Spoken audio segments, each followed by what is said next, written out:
then I move across the Columbia Gorge and go up to Mount St. Helens, and we were in San Francisco. No, we were in Portland, and here we were on tour with the Grateful Dead. It was a big outdoor concert, and there had been rumblings, there had been earthquakes, there had been shakings, there had been warnings about Mount St. Helens, and they go into fire on the mountain.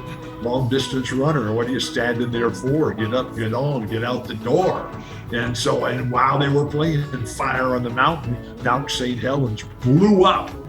Things were never the same again. And so Jerry came on after a momentary pause later in the show and said, hey man, the volcano up there just blew up during Fire on the Mountain. There was a fire on the mountain. And so as we all tried to find a way to get to bed that night, always difficult to do, we got up early the next morning and we raced out to Troutdale, right there at the mouth of the Columbia Gorge there, where Columbia comes right roaring down through the gorge and the Cascades.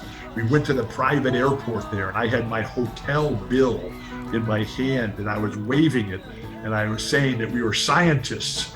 We were scientists, we were ecologists, and we were insurance agents, and we had to get up there and take atmospheric measurements of the volcanic eruption there. And so the guys at the airport are looking at us, and one of the guys said, okay, I'll fly you up there, let's go.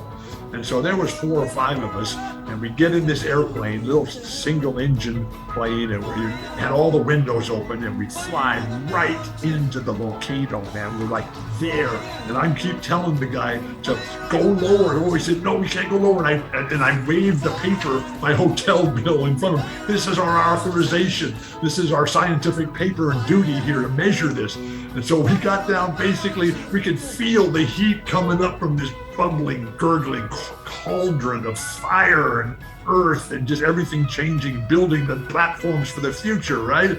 And then about this time, man, they had scrambled some Air Force jets to get us out of there. And so these jets, they come flying in right at us, and the guys on the radio just yelling at our, what are you guys doing there? These guys are scientists, they're government scientists, they're insurance agents trying to figure out the casualty problems here. And so I said, well, you got to get out of here right now. So we turned around, went back to Troutdale Airport as fast as we could. That guy touched down, we jumped out of the plane, ran and got in our cars and left. And they never got close to us. I love volcanoes.